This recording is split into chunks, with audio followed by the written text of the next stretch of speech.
I almost made a huge mistake and I would have missed out on something that has completely transformed my business and my life. And I'm going to share it with you in today's episode. Welcome to the Affiliate Guy podcast. If you want to grow your income, serve your tribe, and enjoy all the benefits of affiliate marketing and having your own affiliates, you're in the right place. Thanks for joining me today. Now let's get started. Hey, welcome to part 2 of this. We broke this Facebook Live that Mark and I did into 3 parts. Wanted to share this with you again. It's about just more of the takeaways from this epic series that we just did about my takeaways from Blackberry Farm with Michael Hyatt and Amy Porterfield and Jeff Walker. And we went deeper. We talked about some things that I didn't talk about on my own in the podcast. Mark interviewed me. So this is actually me being interviewed by Mark. And some really cool stuff, some really cool comments from people. Again, if you want to see the Facebook Live, I'll drop the link in the show notes for this episode, and you can check those out and just get all of this. So get all 3 parts like all at once. Otherwise, keep coming back for all the episodes in this 3-part series. With that, I'm going to cut to the second part of that interview. And this was about a 90-minute interview. And we're just breaking it into 3 episodes. So you can, we'll cut to that second part and you'll learn about that thing that I almost just decided to miss. I didn't think it was going to be of value, but it turned out to be huge for me and my business. The next thing, Matt, I wanted to ask you about is, and you told me this story before I even heard it on the podcast, but this conversation that you guys had about trauma. And the reason I wanted to talk to you about this is because this led to you having a breakthrough that honestly, I think just about since I started working with you, I've been pushing you to do, and you haven't been doing it. And it was always like, I look at it now and you can tell me if I'm wrong on this, but it seems like the reasons that you told me that you weren't doing it were like symptoms more than the reason. Yeah. And you realize that. And what it was, I mean, we've been talking about for quite a while. It's like, man, Matt, we got to hire somebody. Like we can't do all this. And you talk in the episode, it's called "Is Past Trauma Holding You Back?" And go listen to it. You know, Matt, you can give a quick overview of the whole thing, but listen to that whole story, because the background of what happened while you were at Blackberry and how this came up and what you realized. And then you talk about it again in one of the later episodes. And I can't remember which one it was, where Jeff or Amy talked about how, shoot, when she was 25, she would have done the same thing you did, but it ties in with what Chad said about you. Let's talk about that. Yeah. No, let's talk about what Chad, the nice things Chad said about me. I don't want to hear about your crap. Matt, can we spend 20 minutes talking about all the nice things that were said about me while you were at Blackberry? I was like, no, it only take I've already shared all one of them with you.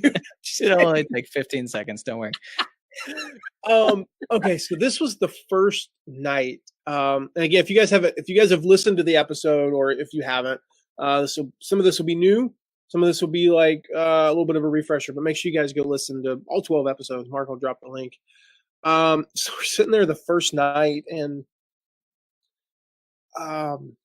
just to give you guys a bit of perspective, where we had dinner the first night is where we had dinner the first night when I went, a few years ago. It's called the Tack Room. Or no, maybe that was the last night. I forget what it's called. It's the Cellar Room. That's right. It's right by this wine cellar that, no exaggeration, this wine cellar has like tens of millions of dollars worth of wine. It is like insane. I mean, it is like unreal. And it's just this really cool setting, and it's super quiet, and there's just one table, and Michael and Gail are famous for this, and other people have taken it from them. We're taking it from them as well. And it's called the one conversation rule.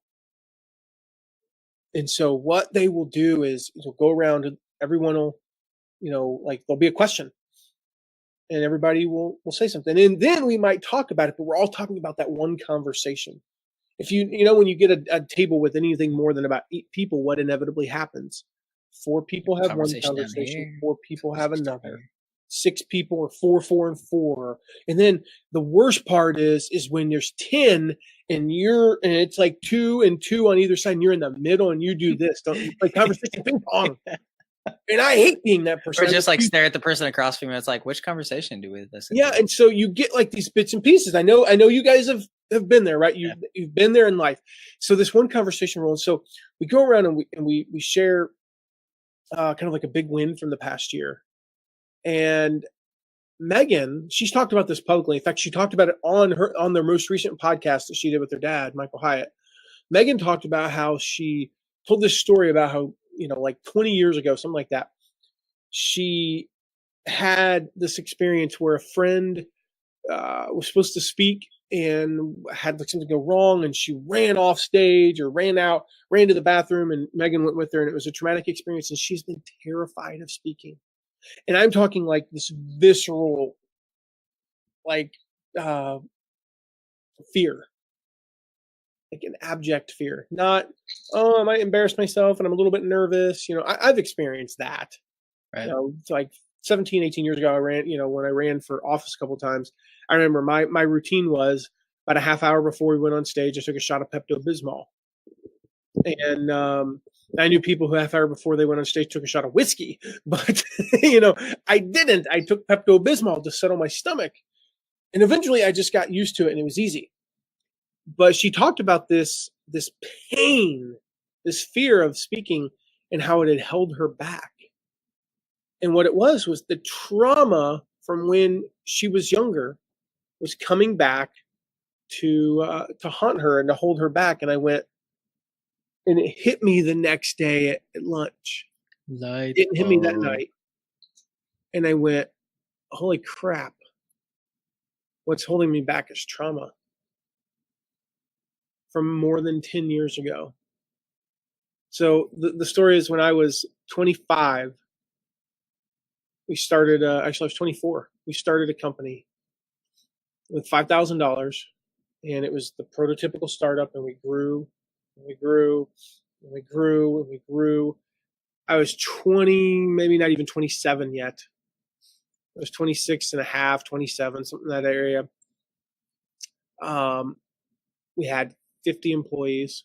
We ended up with 52 at our peak, doing close to $18 million a year in revenue. I had literally the corner office. I mean, there were 3 of us, that started it. And, I was the COO. I was smart. Who had the 4th corner office then? I mean, assuming you're in a square building, or unless it was a triangle. Actually, funny, it was L-shaped. Oh, okay. The 4th corner office was an architect firm. And good question, though. Good question. Carry on. Way to think through there. That's right. And, so, I mean, I had the corner office. I had all the trappings. And I really, I kind of thought I was a badass. And I walked like it, I talked like it, and I treated other people like it. And that was not sustainable. And I was burning out.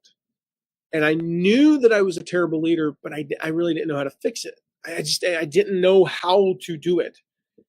And so rather than go get a coach and just, try to work through it, I quit on it. I burned out and gave up on it.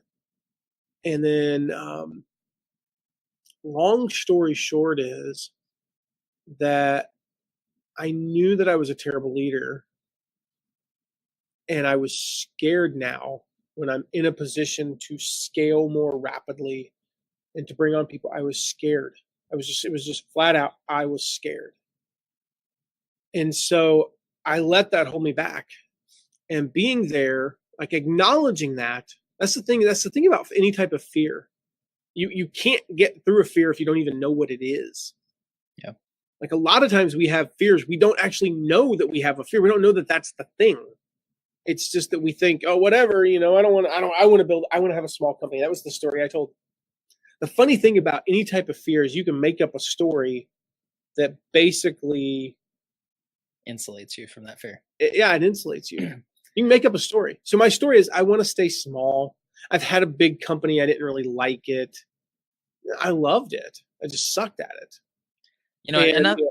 And so that was the story. And so it held me back. And then realizing it at lunch that day and talking it through with the other people. And I mean, to a man, like Jeff just looked at me. He's like, dude, how old were you? Like, he was like, what were you guys doing at age 27? How many of you were running $18 million a year business? How many of you had a team of almost 20 people reporting to you at the age of 27? And like everybody there was like, not me. No, I didn't have that. So, okay, how about giving yourself some grace? You've acknowledged the fear. How about you? And then to tie this into to you, Mark, and to the story about Chad Cannon, because we did an open loop on an open loop there. We actually, I don't know if you guys caught that. We did an open loop about an open loop, which is like next level. And so we're sitting there, and I'm like, yeah, I don't know how we succeeded and how we hired people. And he's like, you hired Mark, didn't you? I was like, well, yeah. He's like, and he's a rock star. And I'm like, thank you. And I realized, like, okay, we got it right once. Do you see how Matt took credit for me being a rock star? That's impressive. That's leadership right there. And so, yeah, but I was thanking him because, we recognized that. Right. Because admittedly, I know you won't take offense to this. When we hired you, you were a lump of coal in this world. Okay. I mean, I thought you would have just said like you had the potential to be a rock star. I didn't know we were going to go to like inanimate objects that are in the ground, but okay. All right. You were a petrified turd. No, I'm just kidding. No, but you were a dinosaur turd fossil. Time and and whatnot. I mean, there was a diamond in there, is what I'm saying. Again, credit to us. This is the point of this: is we recognize that. Like I knew it. Like it wasn't one of those things where I hired you and went, I'm like 50-50. This might work. I'm like, you know what? I know this is going to work. It might take a year. It might take whatever, but I know it's going to work. So that acknowledging that trauma and gosh, it was, yeah. Well, I mean, when you told me that story, I started thinking back to that, and I remember, like, I mean, literally, guys, we have had this conversation. I mean, I've worked for you, Matt. Let's see, we've worked together in July. I think it's 4 years. So for at least the last 2 years, like once a month or so, I'm like, Matt, we got to hire somebody. Like we have, like, I am at wit's end. I can't do anymore. We have all this we want to do, and we just can't do it. And every time, like, no joke, when Matt says his comment was, I just don't want a big company. That's what you told me over and over again. It's like, look, I don't want to have employees. I just want to have contractors. I don't want to have many of those. And as you were talking just now, Matt, I started thinking back to everything, and there's more clues to this than I even realized. I mean, if you think about your first blog, what did you talk about? You talked about leadership and being a good leader. And now I look at that and it's like, that's you. And I don't even know that you thought of it this way, but it's like, that was you trying to work through that and realize, and convince yourself that I know how to be a good leader. I know how to do this. I can do this. But I mean, to me, and I sent a text to somebody and I asked if I could share this, and I haven't heard back yet. Oh no, he just texted me and said that I could share it. So I'm going to share it now. Okay. Literally at 11:34. So 3 minutes ago. So I thought it was interesting, Matt. You shared this story. You released this podcast episode. And while we were doing this, we were getting ready to hire somebody full time. And I don't know if you want to say who it was or not, but we offered pause, like you were waiting for me to answer that. No, I was trying to think the best way to say this. You offered the position and you said, hey, we'd love to have you join us full time. And they responded back with an audio message and said, I just listened to your episode on trauma. And I'm asking myself why I'm struggling to have this, to make this decision. He's like, I know it's good. I know it's going to help my family. Why is it? And he goes into this whole conversation about how he had trauma because he was barely able to feed his family at one point and he didn't have enough money and he was so worried about getting back there. And so I thought it was interesting that by you having this trauma, it kept you from hiring somebody. And it kept you from hiring. It kept you from wanting to grow. And now finding out what that trauma was and sharing that story, you helped somebody else get through the trauma that they had, that they didn't realize they had. And now they're taking a step forward with their family and with their career and with their job and what they're doing. And like, it's just this whole like circle of when you realize what that trauma is. And when I say trauma, Matt, I think it's important for us to say, like, this doesn't have to be some major life-changing, this wasn't end like of the world thing, but abuse or something, right? Like that. Those are, I will admit, those are different Yeah. level. Yeah, I don't even really want to go there because I can't relate to that. Admittedly, I haven't had anything. I've actually I've had something in my childhood that was close that I won't get into right now. I'm not talking about that kind of trauma. Like this is a Yeah. different thing. Just to be clear about But trauma. So but when you say trauma, I mean, you're talking about anything that's holding you back. And I yeah, think we all have that. I mean, we all have something that happened or some experience or some thought that we had or some movie we watched or some experience that a friend had that affects the way we look at life and affects the way we do things and affects how we insulate ourselves from it. And I can tell you that, I've seen the change. I've seen the change in you and just the things that we talk about and how what we're planning and how we're going to do it and all of these things once you made that discovery. So I mean, the long form question at the end of that is, how has that affected you as a leader? I mean, specifically because yours was about being a leader, but how has that affected you as a leader and how has it affected your business? ask You me know, I that mean, in a this has been second. what? There's something you touched on. I don't want to forget to say this. I think Yeah. it's an important message for somebody today. Um,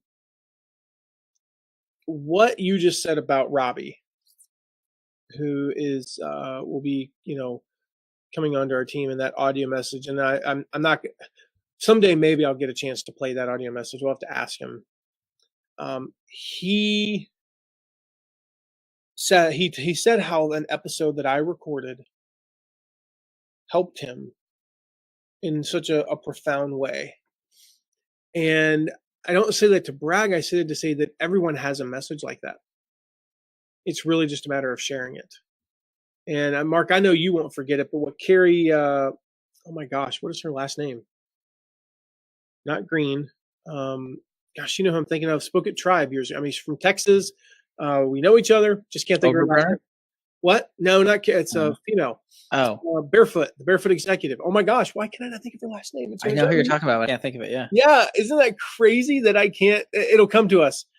Carrie Wilkerson. Okay. Yes. So Carrie Wilkerson talked about how if you have a message for the world, if you have knowledge, if you have information for the world, and you don't share it, she calls it information hoarding. And in that, it's like, and you could argue that it's no, Matt, that's not the same, but isn't it for at least one person? Yeah. If you have the cure for cancer, let's just even say a specific type of cancer, you have the cure for breast cancer, and you don't share it, I think you're a bad human being. Well, let's just go there. Yeah.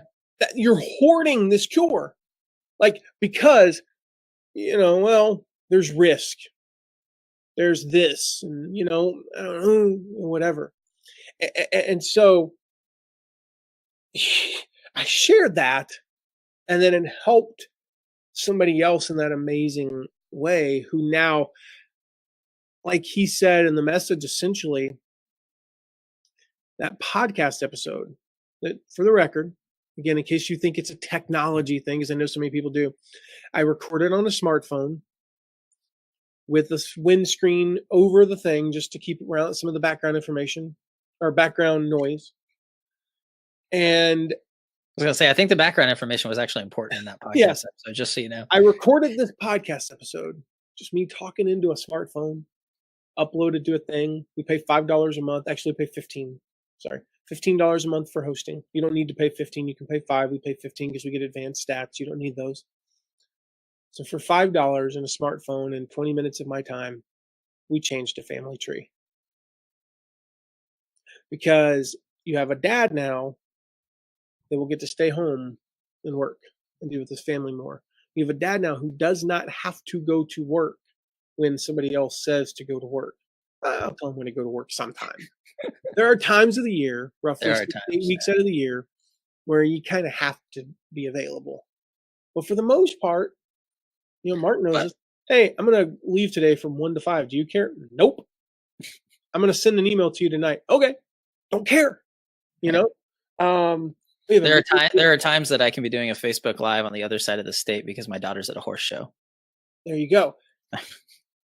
And ain't that just cool that you guys, we all have a message, like some sort of a message that we just put out there And then family trees are changed. Like people that never listened to that message, his kids haven't listened to it. Their lives will never be the same. My life will never be the same because of a podcast that I was listening to in the Dallas airport with an author that I love, Andy Andrews. And he had this guy on that I'd never heard of named Michael Hyatt. And I'm on that, like the tram that takes you from we were coming from Austin, where I was away from my family. For the record, it was the second to last time I was ever away from my family. For business, at least. I've gone away from my kids with my wife, clearly, but that was intentional.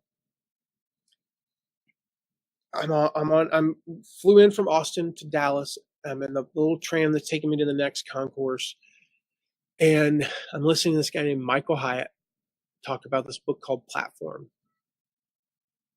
Fast forward a year and a half, 2 years later,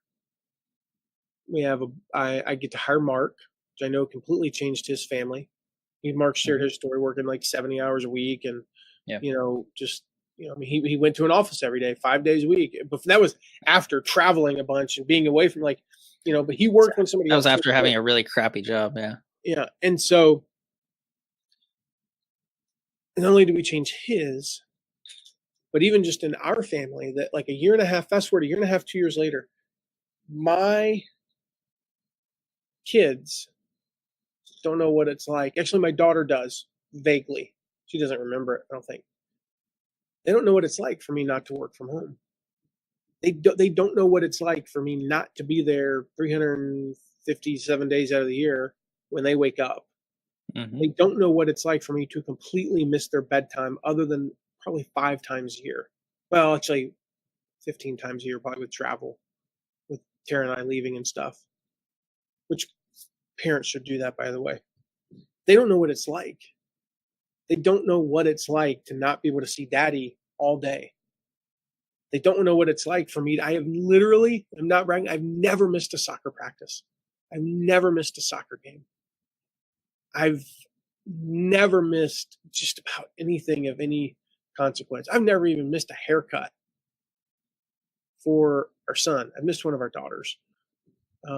Like things like that. I'm there for those things because of a podcast. I mean, that blows my mind to even think about it. And that's the kind of power that you guys have. You guys have the same power to completely transform lives with your message. So don't be shy in sharing it, because if you're shy in sharing it, no one will ever hear that. Michael Hyatt could have kept all that information to himself. He never had to write a book. I don't know what I would be doing today. I can tell you it probably wouldn't be this, though. Yeah. I love Gwen's comment. I had it up on the screen a second ago, but this message of information hoarding is hitting me. I've been scolded many times about not sharing my story about healing pain and fatigue and migraines. So I'm feeling the prod again with this conversation. And that's what it is. I mean, be prodded. The people, consider yourself prodded. That's kind of a weird thing to say. Anyways, but I mean, that's the things that people identify with. Those are the things that attract people to you, is when you're real, when you share those stories. And it's just like you said, man. I mean, how amazing. And that was the cool thing when I was thinking about it this morning. It's just like, wow, this thing's come full circle of you realizing, the struggles and the trial and the trauma that you had, which kept you from wanting to hire people. And now you find and figure out what that is, because you had this awesome opportunity to go to Blackberry. And then because of that, somebody that you wanted to hire said yes, because you helped them recognize that trauma. And it's just, it's amazing. It's really cool. So we are, there's a million things I want to keep asking you about. So let's jump ahead. Let's go with some questions, man. We're going to run out of time here. It's interesting. So this is kind of a backstory. I don't even think you mentioned this in the podcast. So in the podcast episodes, you talk, I think there's like, let's see, there's 12 total episodes. I think in about 15 of those episodes, you talk about Brian Lee. But I'm going through and reviewing. I'm like, oh, there's another one. But, I'm not a math whiz. Point made. Thank you. I don't think you mentioned this in the podcast, but I remember you telling me that when Michael said, "Hey, we're going to have this meeting with," what's his title? What does Brian do? Is he like in charge of all of Blackberry? Okay, general manager of Blackberry Farm. And Michael had said that one of the sessions you guys were going to do was to meet with the general manager of Blackberry Farm and talk about customer service. And you told me, and I hope Brian doesn't hear this and get offended, but you told me that you initially were like, yeah, I don't really want to go. Like, I just want to compliment to him what you're about to say. Yeah. Yeah.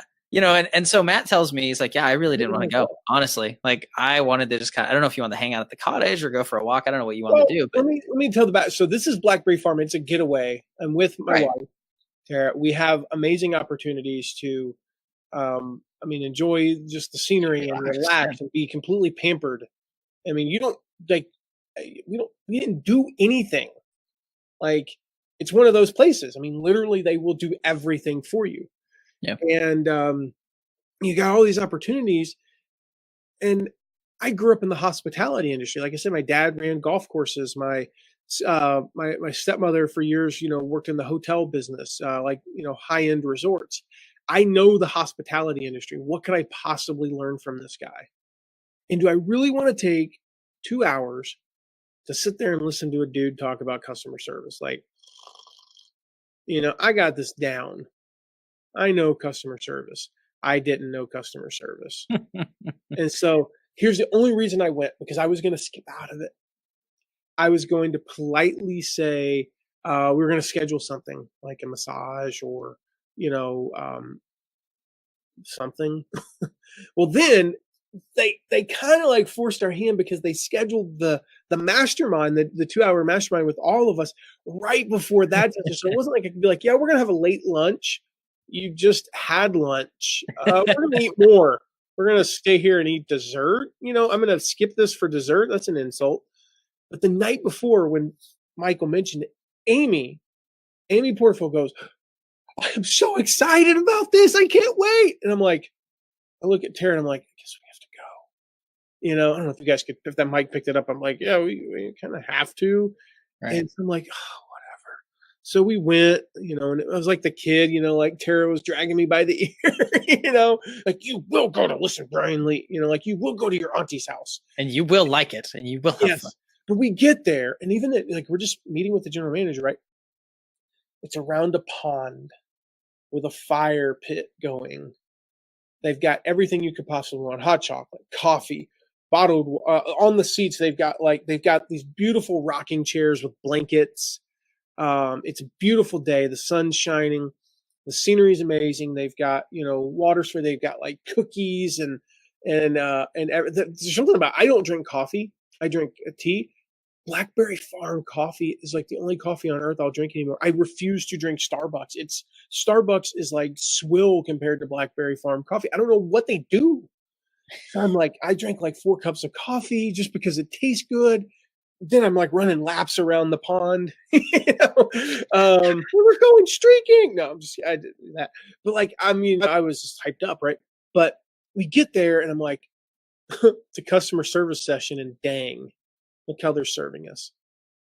And everyone is there with the pens out and paper ready.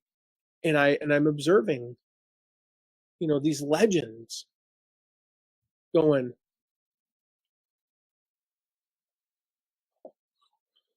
writing notes. And there's a picture on the post that has all the episodes, and we pinned that comment.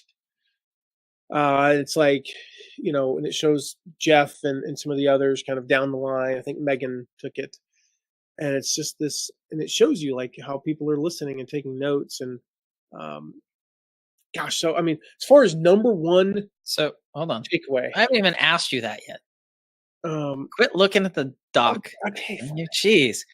All right, so what I wanted to ask you, Matt, is but I think, before we even get into that, I think it's important for us to realize that you can learn something from everywhere. And I think, and you're not this way at all, Matt, but I know sometimes we can get to the point where it's like, I already know that. Like, I got that. But I think it's instructive that these people who are, leaders in their industries were willing to sit down and listen and found value in it. And we're willing to learn from that. And that's one of the things that I took away is, you weren't sure you wanted to go, but at the same time, because what you told me was that Amy basically said, I'm so excited to listen to this. Mhm. And that's when you're like, oh, maybe there's something I don't know. Maybe there's something I'm missing. And I Yeah. think there's something to be said for, we've talked about this before about the people that are really successful, they do certain things. And that's one of them. That's the one that I notice a lot is they're always learning. They're always trying to understand something. The other one, and we've talked about this in relationship to affiliate promotions, is I've noticed that the top affiliates are the ones that are the most helpful. And those are two things that I've really noticed of really successful people. They're always learning and they're always super helpful. They're always Mhm. willing.